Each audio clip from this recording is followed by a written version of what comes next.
Ami Tiafis, salut.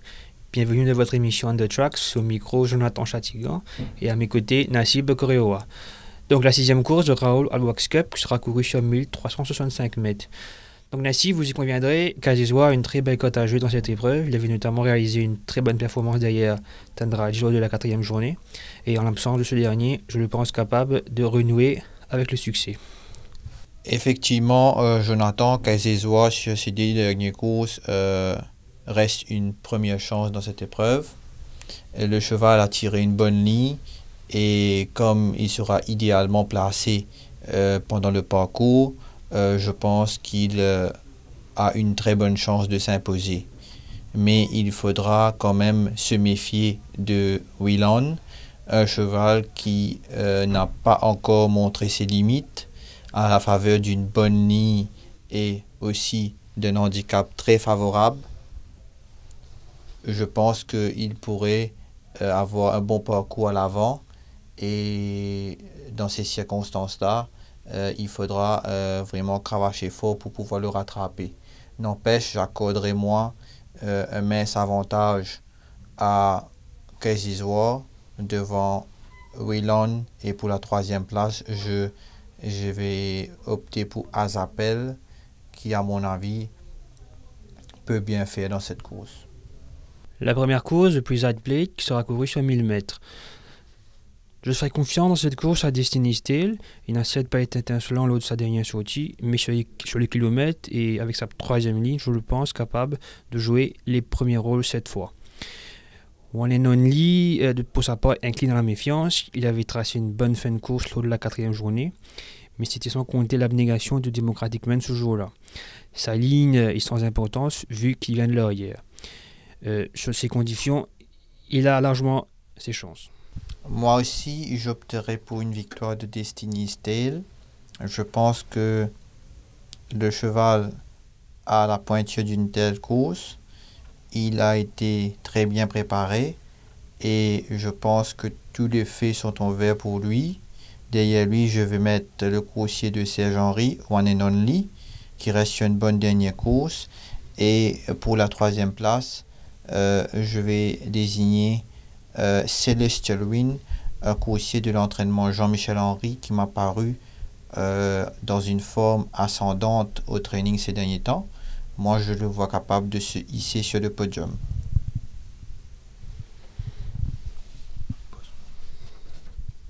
La deuxième course, The Mary Major Plate, qui sera courue sur 1400 mètres. Dans cette épreuve, j'ai une petite préférence pour Big Lion. Je concède qu'il a couru en dessous des prévisions la dernière fois, mais je le pense capable de se racheter, du moins chose qu'il a démontré à l'entraînement récemment. On a en tête son baptême du feu lorsqu'il avait terminé la deuxième place. Dans ces conditions, il mérite d'être pris en confiance. Quant à moi, je pense que il faut afficher la prudence dans cette course. Une course avec un champ très moyen. C'est sûr que Big Lion, lors de sa première sortie, il avait bien couru. Mais par contre, lors de sa deuxième sortie, le cheval avait évolué en dessous des prévisions.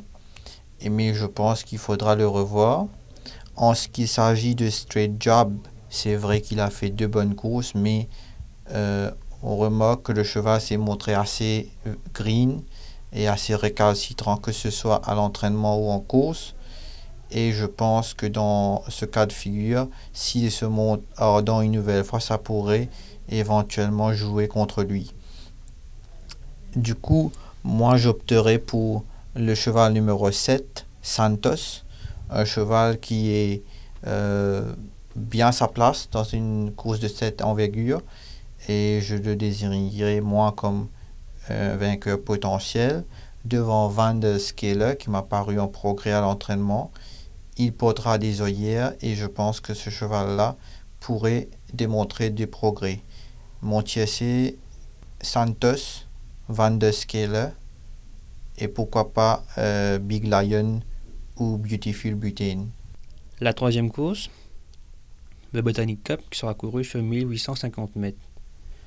On se souvient que Lion Sprint avait atomisé l'opposition lors de la 5e journée. Oui, il était parti un peu en avant ce jour-là, mais je pense qu'il aurait quand même gagné la course.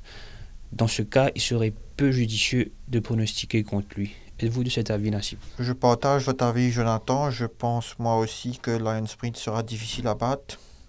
Il a paru très souple à l'entraînement ce matin.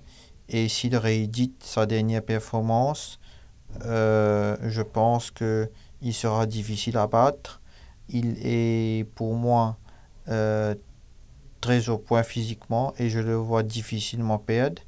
Derrière lui, peut-être je vais placer Storm Alterno et pourquoi pas Wingman, même s'il court pour la deuxième semaine de suite, comme le tiercé de cette course. La quatrième course, Venerobea Power Cup. Cette épreuve s'annonce très difficile à déchiffrer. L'écurie Fortune aligne 4 chevaux, nommément Adeste Fidelis, Twitter, Uli et Man of His Word. On remarque que David a opté pour Adeste Fidelis. Sa course de rentrée est à ignorer, car on sait que c'est un cheval qui fait généralement mieux sur le kilomètre. À la faveur d'un train rapide, il peut bien évidemment faire mouche. Mais la méfiance s'impose avec l'alignement de Twitter et de Atkinson, n'est-ce pas, Nassib? Moi, j'aime bien Twitter dans cette course. Je pense que ce cheval avait eu une course très difficile lors de sa rentrée. Il avait pointé à l'ouverture des boîtes et par la suite, il avait été contraint à une course difficile en épaisseur et il affaiblit en toute logique vers la fin. Le cheval excelle sur la distance. Je pense qu'il est très bien dans sa peau. C'est un cheval de grande valeur, tenu en estime par son entourage. Et je suis d'avis qu'il peut renouveler avec le succès, mais il doit, à mon avis, se méfier d'Atkinson, qui pourrait avoir un parcours en or, juste derrière des animateurs, et du coup, avec un train sélectif et un bon placement, il sera dangereux vers la fin. Mais moi, je désignerai comme vainqueur Twitter devant Atkinson, et pour la troisième place, peut-être je vais inclure Man of His Word, qui reste un bon coursier sur le kilomètre. La cinquième course, le Dr Pierre Goupil Cup, qui sera couru sur 1365 mètres. À qui devrait-on faire confiance dans cette épreuve, Nassib? Moi, j'aime bien les candidatures de Easyfo et de Always Flirting dans cette épreuve. Easyfo, qui lors de sa dernière sortie n'avait pas été en mesure de bien défendre ses chances. Le cheval avait pris un mauvais départ, mais par la suite, vous aurez peut-être remarqué, Jonathan, qu'il n'avait pas été surclassé à l'arrivée. C'est un petit cheval qui est bien placé dans cette fourchette de 46-30 et je pense qu'il réunit une bonne chance de s'imposer demain. Always Flirting est celui qui, à mon avis, peut essayer de lui barrer la route.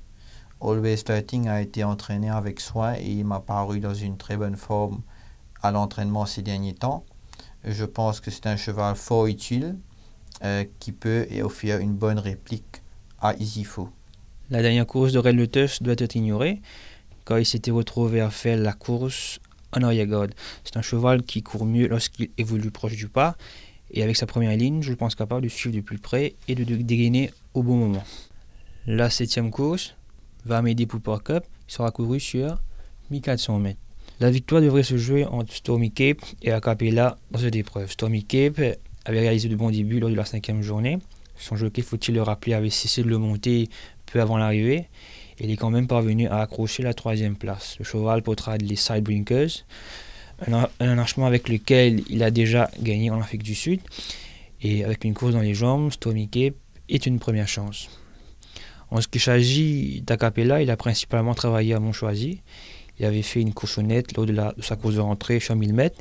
Il devrait définitivement mieux s'exprimer sur un parcours allongé. De sa première ligne, il reste un danger. J'aime également les deux chevaux que vous avez mentionnés, Jonathan, notamment Stormy Cape et Acapella. Mais il y a deux chevaux, deux outsiders qui, à mon avis, méritent d'être respectés. Le 3 West Coast Swing, un cheval qui court toujours derrière sa première victoire à l'île Maurice, certes, mais c'est un cheval que si vous regardez bien ses courses l'an dernier. Il n'a pas été ridicule derrière des bons chevaux comme Liam ou même Valère qui a gagné récemment. Ce cheval a paru en forme et avec une 4e ligne, je pense qu'il peut jouer un rôle important à l'arrivée. Il y a aussi Variant qui n'est pas un mauvais cheval du tout. Si il a des circonstances en sa faveur, Variant qui s'entend à merveille avec Rakesh Bagiroti a également sa chance. La 8e course va Saint-Malo Cup. Si Cat Judges peut avoir les coups des franches à l'avant, je vois mal qui pourrait lui barrer la route dans cette épreuve. On doute fort que Keep Walking, son compagnon de Kazakh, lui-même individuel à l'avant. Je pense plutôt que Keep Walking se portera sur la hanche de Cat Judges pour rendre toute tentative de développement difficile. Et l'autre flyer de cette course, M. Dan, il est peu probable qu'il tente le pari fou de lutter pour le commandement, d'autant que Cat Judges est bien plus véloce. À ne pas négliger les chances de Marine Sky. La dernière fois, il a couru trop en arrière, il est trop distancé pour influencer les résultats. Bien placé dans les stalles, il fera une meilleure course s'il court moins décroché. Mon choix dans cette épreuve est 4 Judges, mais je me méfie beaucoup de Marine Sky. Marine Sky qui, à mon avis, qui portera des bingers à nouveau, reste un gros danger. C'est un cheval qui peut, à mon avis, gagner une course comme celle-ci. Et pour la 3e place, peut-être Keep Walking. La 9e course, le Number Chieftain Plate, qui sera couru sur 1650 mètres. Vos préférences dans cette course, Nassib? J'aime bien la candidature du 4 Southern Heights, qui a fait une bonne course la dernière fois. Et aussi Dunraven, qui n'a pas mal couru derrière Bacon Flair. Il a tiré une bonne ligne et je pense qu'il peut disputer l'arrivée. Tout comme Captain Feuf, qui sera un danger au finish. Pour ma part, je pense que M. Nando a une très belle carte à jouer dans cette épreuve de clôture. Vous l'aurez remarqué, Nassib, ce long striding horse doit bien souvent démarrer de loin et faire les extérieurs. Du coup, il doit couvrir plus de terrain. Et si son entraîneur revoyait cette tactique cette fois? C'est la bonne question. Et si la course est lancée, à cet effet, il se pourrait que la doublure de l'écurie Serge-Henri, Strike Again, lance la course. Donc M. Nando, qui s'élancera du premier couloir, pourrait bien garder la corde, attendre l'ouverture en ligne droite et attaquer le long de la lisse. Dès lors, il faudra être très fort pour endiguer son attaque. Pour le tiercé, je nommerai M. Nando le 5 en premier. Et puis en 2e position, je mettrai Dunraven et Captain Feuf. Nous sommes déjà arrivés à la fin de notre émission On the Tracks. À la semaine prochaine.